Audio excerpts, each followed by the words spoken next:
Bon ok, aujourd'hui vidéo facile puisque c'est avec ma deuxième moto, une Mash 75, donc une 125. C'est une bonne moto, je pense que pour remplacer la précédente, la SR 125 de Yamaha, c'est un bon...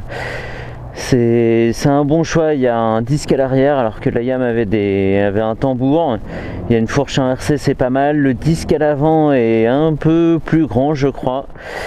Il y a toujours un carbu, donc ça impose un petit réglage de temps en temps, contrairement aux versions après 2015, je crois en 2016, donc c'est les injections où il y a ce réservoir un peu plus haut comme ça, un peu comme sur les Orca Astor. Là on est plus dans le style Triumph, donc avec un petit pot saucisson qui va bien.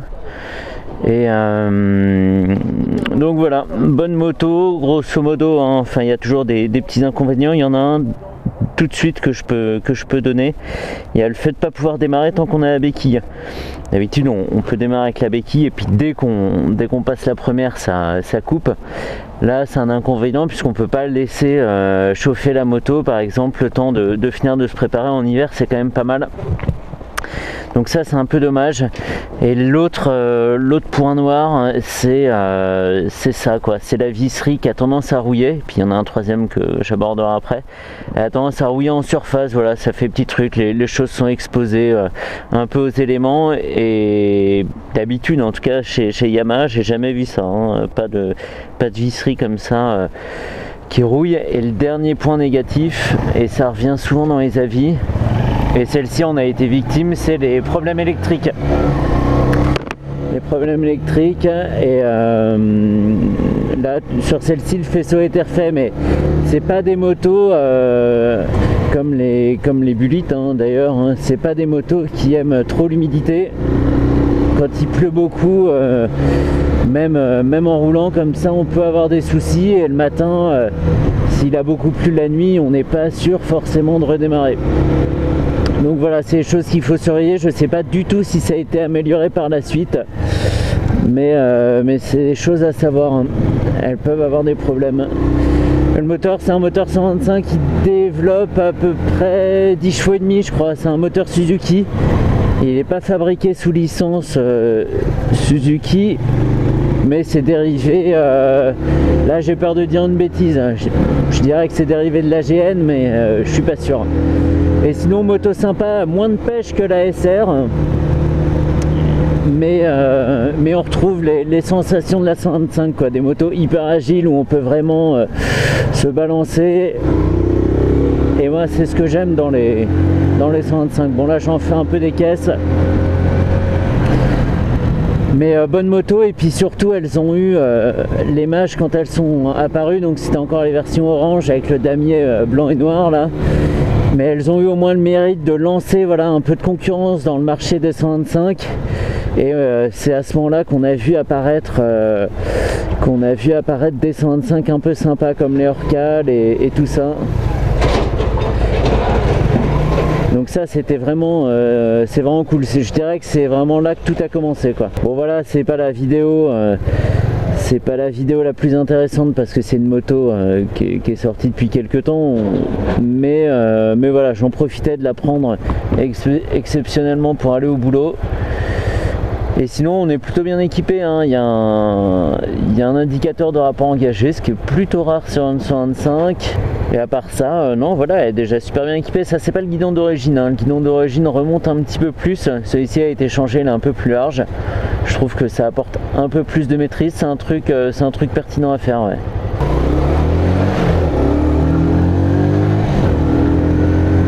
Et voilà, et on va le voir juste après sur l'autoroute. Son seul, enfin pas le seul défaut, mais c'est un défaut quand même, elle a tendance à vibrer pas mal. Et ça peut fatiguer, et comme la SR 125, elle manque d'allonge. On plafonne à 100, peut-être 105 ou 110 si on baisse la tête, mais pas plus. Alors que une 125 moderne, la CB 125R par exemple, qui a un petit cheval de plus, elle va atteindre des vitesses plus importantes. Voilà, c'est pas ce qu'on leur demande au 125, mais c'est quand même sympa de savoir qu'on n'est pas au bout du moteur, quoi. Avoir encore un petit peu de ressources au-delà de 90, c'est quand même important, je trouve. Et c'est parti pour l'autoroute.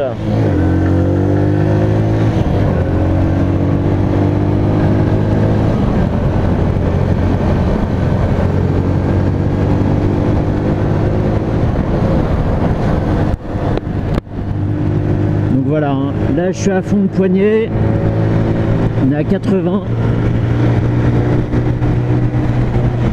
Et ça monte tout doucement, là on est à 90.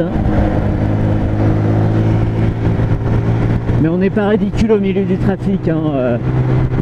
Mais elle vibre vraiment beaucoup. Alors là j'ai décollé les genoux du réservoir pour en avoir un petit peu moins de vibration. Mais ça se sent dans les cale-pieds et un tout petit peu dans les poignets, mais cale-pied et par la selle, c'est terrible. Je ferai pas une demi-heure, 45 minutes comme ça, quoi. Donc là on est bien, c'est en descente légère, on est à 110 et c'est honnête. Et à 2, ce qui est étonnant, c'est qu'à 2 on ressent à peine le gain de poids, enfin à peine le surpoids, et les performances restent à peu près similaires. C'est marrant. Les vitesses en même temps tirent assez court, donc on a une petite accélération sympa.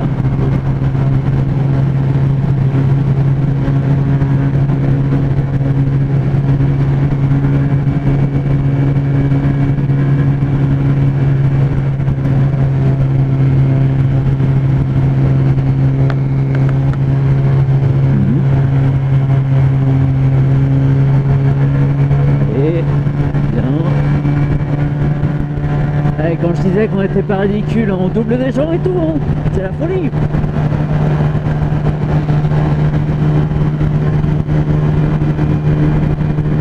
Hop. Donc je sais pas dans quel ordre seront diffusées les vidéos, mais j'ai prévu d'essayer la version 500. Contrairement à ce que son nom indique, c'est pas une 500, c'est une 400. Et donc je sais pas, c'est dans quelques jours là, je sais pas dans quel ordre ça passera, mais ça sera intéressant je pense. La 400 développe 27 chevaux, je m'attends pas à un foudre de guerre, mais si ça se rapproche de la SR 400, ça peut être intéressant, ça peut être marrant à conduire.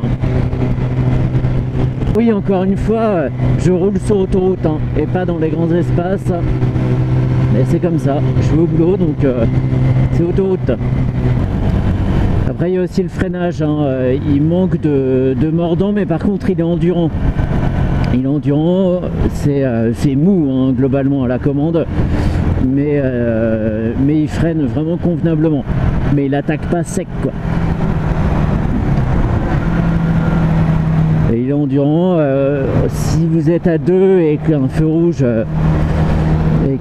s'est présenté un peu subitement, ça freine tranquille.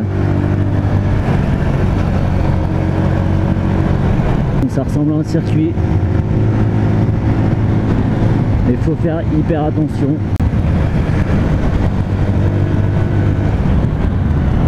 Mettre les clignots au bon moment, dans le bon sens. Là on pose le genou.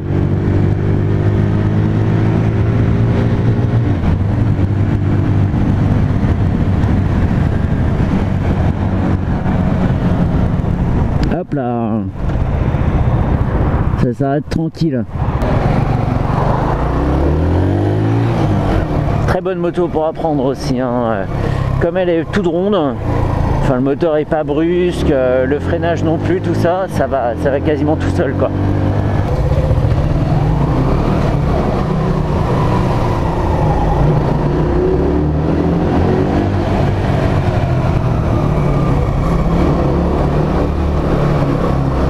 Ça, on ne passe pas aussi vite avec un gros cube, hein, c'est sûr. Là j'ai le pied posé par terre, genre torque track. Et voilà, le boulot, hop. Et évidemment, à manipuler à l'arrêt, c'est un bonheur. Hop là. Et puis on en trouve plein en plus sur le marché de l'occasion. Donc franchement, on peut faire sans difficile.